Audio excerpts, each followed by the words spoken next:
Hello guys, so for today's video meron tayong repair ng laser Apollo brand.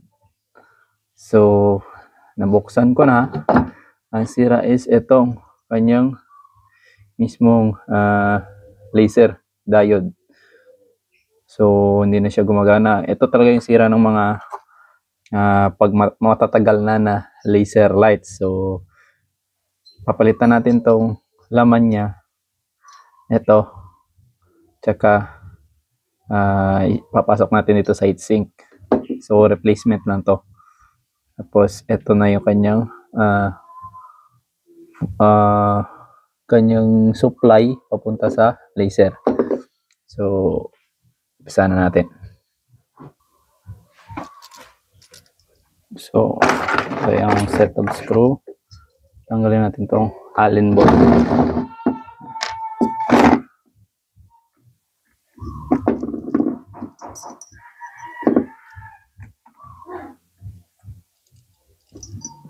Yun.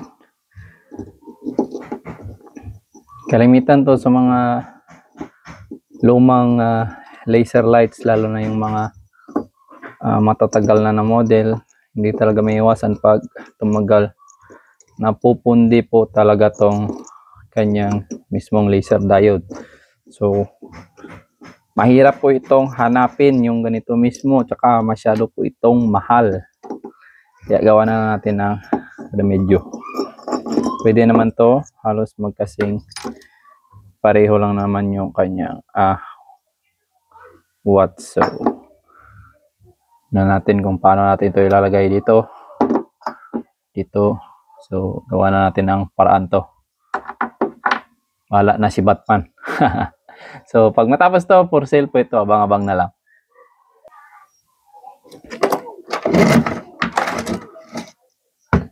So ito mga boss, gawa natin ng heatsink.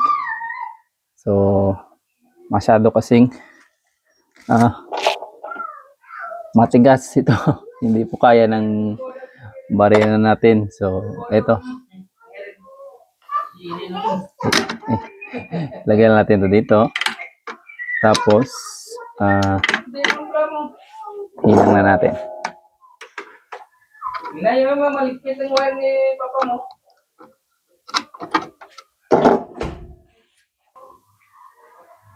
So tanggalin na natin tong board. Di natin to kailangan. Hinang natin yung wire.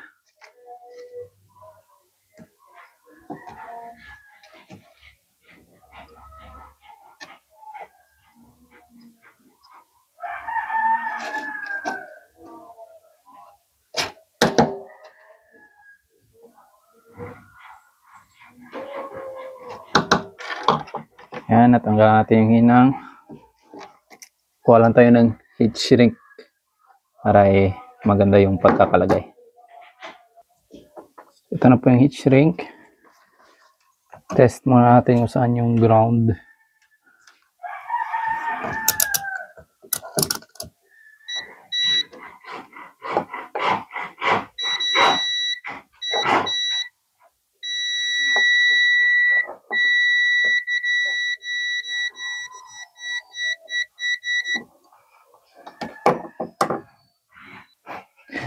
So namali tayo ng lagay. Ito shorted pala to. Ito yung kanina yung gumagana. So tanggalin lang natin.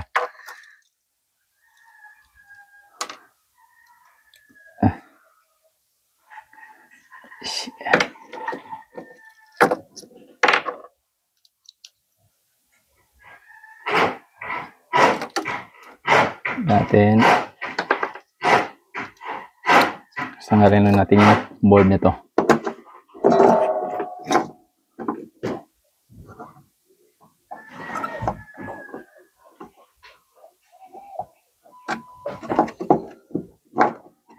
Ikot muna natin.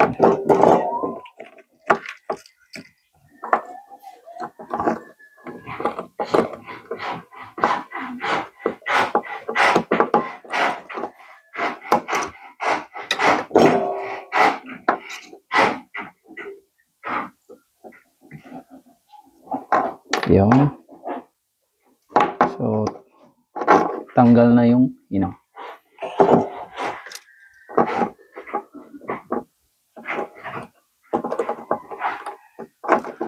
Hanapin na natin saan yung ground.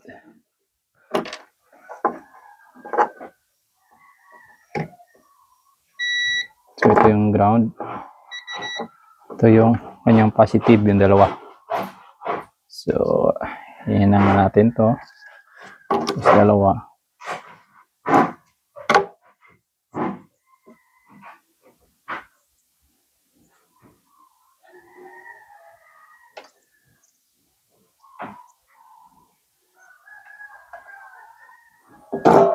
Tignan natin.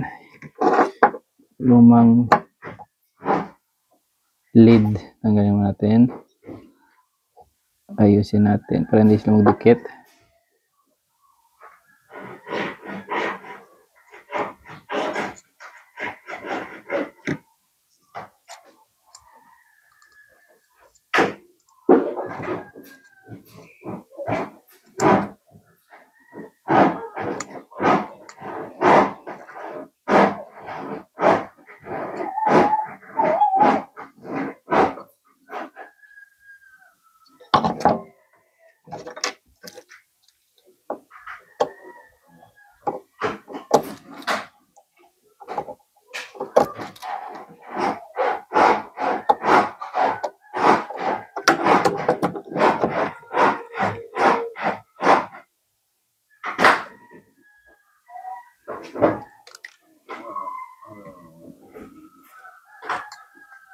Ayan. Twist natin itong dalawa.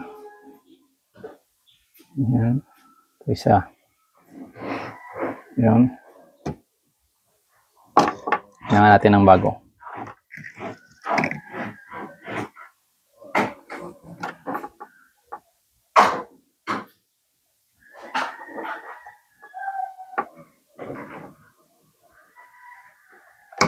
Ayan. Tapos itong wire din.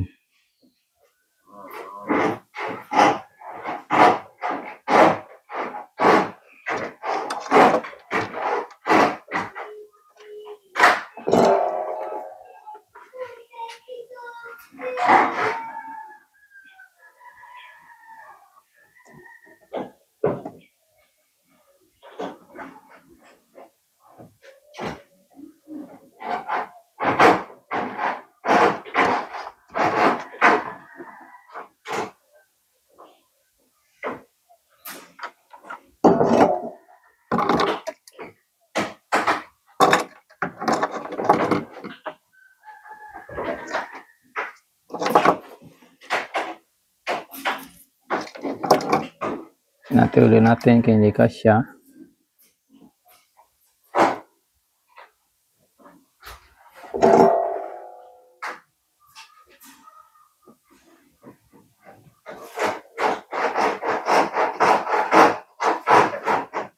Yun. Mapit na. Nitin lang natin.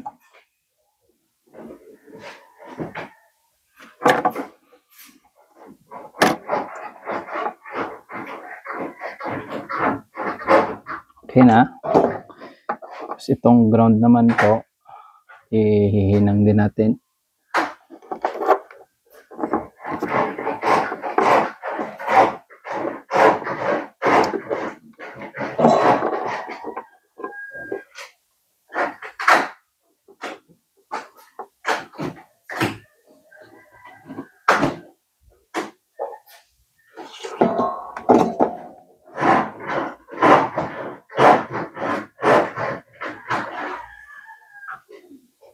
Ng heat shrink para sila mag-short.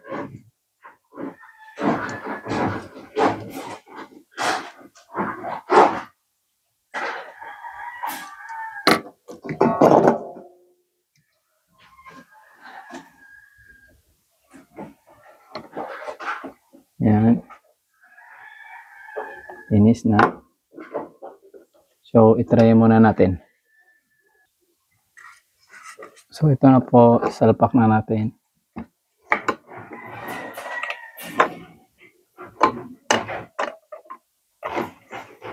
Ayan.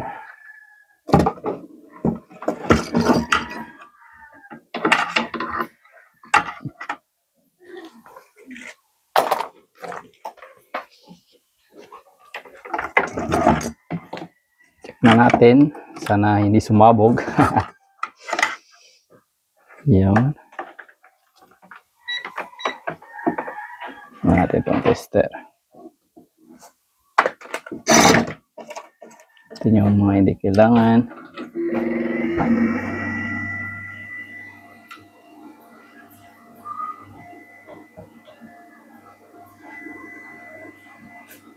Yun, gumana na po. Meron na po siyang ilaw. So, goods na po. I-assemble na lang natin to. Tapos, popost na din natin kay for sale po ito. So, i-align na lang natin saan ka banda. Ayos na. Antayin na lang po sa post ko. Popost ko yung full video nito. So, i-for sale din natin to sa murang halaga lang. So, maraming salamat po ulit.